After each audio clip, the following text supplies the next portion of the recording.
Baiklah sahabat pembelajar, hari ini berjumpa kembali dengan saya IGA Kristianingrat.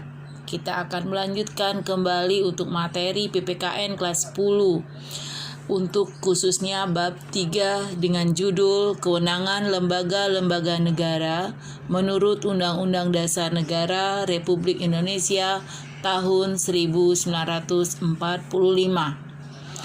Kali ini kita akan membahas sub pokok yang terakhir yang D, yaitu partisipasi warga negara dalam sistem politik di Indonesia. Peran serta dalam sistem politik yang lazimnya disebut dengan partai politik. Partai politik secara umum berarti keterlibatan seseorang atau sekelompok orang dalam suatu kegiatan politik.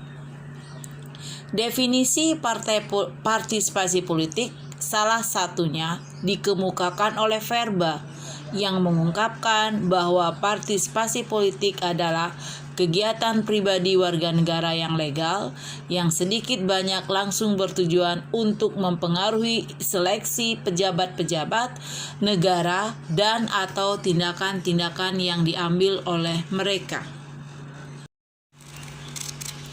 Partisipasi politik adalah kegiatan yang dilakukan oleh warga negara, baik secara individu maupun secara kolektif, atas dasar keinginan sendiri maupun dorongan dari pihak lain yang tujuannya adalah untuk mempengaruhi keputusan politik yang akan diambil oleh pemerintah agar keputusan tersebut menguntungkannya.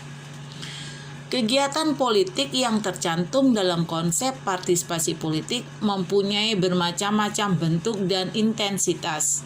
Hal ini menyebabkan bervariasinya partai politik yang dilakukan oleh warga negara dari mulai tingkatan yang pasif sampai pada tingkatan yang aktif.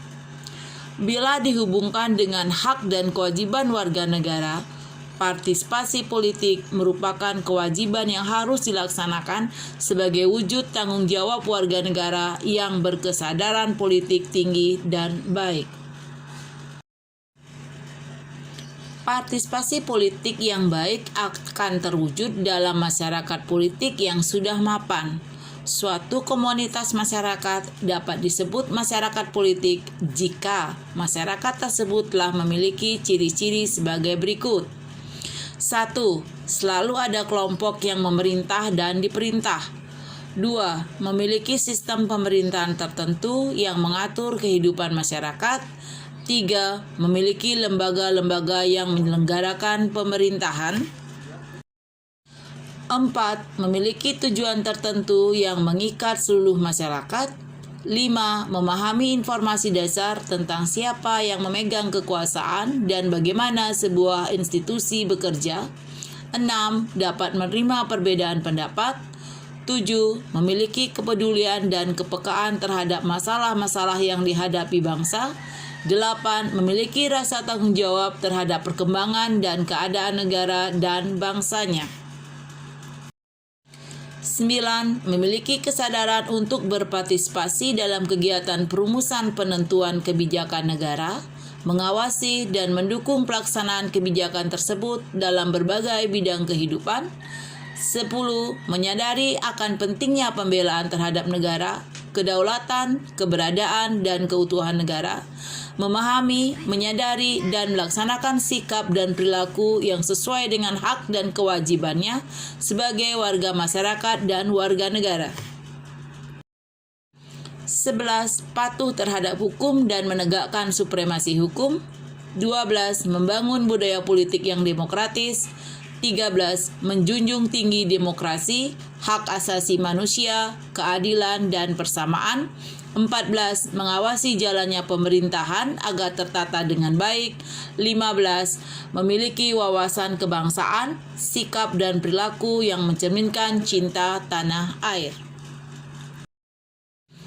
Berikut adalah contoh partisipasi dan perilaku politik yang sesuai dengan nilai dan norma yang berlaku mencakup: A. Di lingkungan sekolah. Setiap siswa dapat menampilkan pola perilaku politik yang mencerminkan pelaksanaan demokrasi langsung melalui kegiatan-kegiatan sebagai berikut. A. Pemilihan ketua OSIS dan ketua organisasi ekstrakurikuler seperti pramuka, pencinta alam, PMR, paskibraka, dan sebagainya. B. Pembuatan anggaran dasar dan anggaran rumah tangga OSIS atau organisasi ekstrakurikuler yang diikuti. C. Forum-forum diskusi atau musyawarah yang diselenggarakan di sekolah. Supaya perilaku politik yang ditampilkan mencerminkan perilaku politik yang sesuai aturan, maka setiap siswa harus memperhatikan ketentuan-ketentuan atau norma-norma sebagai berikut. 1. Pancasila. 2. Undang-Undang Dasar Republik Indonesia tahun 1945.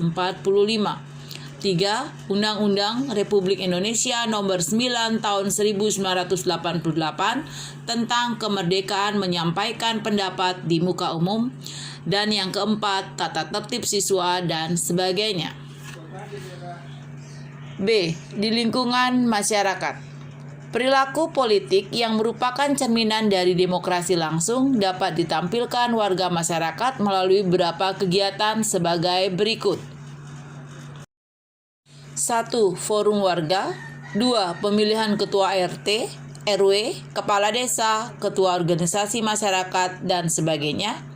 3. Pembuatan aturan yang berupa anggaran dasar dan anggaran rumah tangga bagi organisasi masyarakat, koperasi, RT, RW, LMD, dan sebagainya.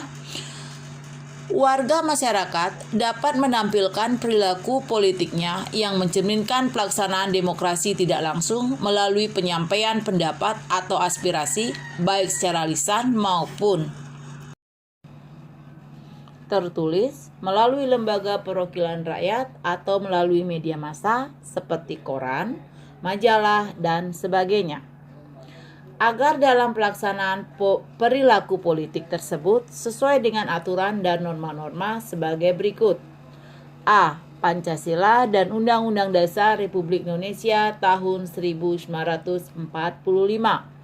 B. Peraturan perundang-undangan yang terkait, misalnya Undang-Undang mengenai hak asasi manusia, Undang-Undang mengenai partai politik, dan sebagainya.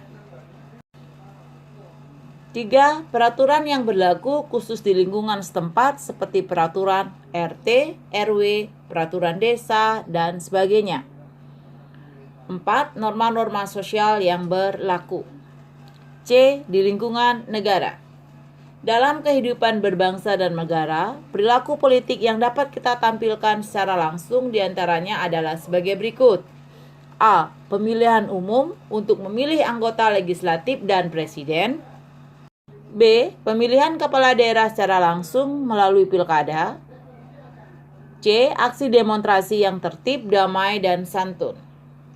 Perilaku politik yang tidak langsung dapat diwujudkan melalui penyampaian aspirasi pada lembaga perwakilan rakyat, partai politik, organisasi masyarakat, dan media massa.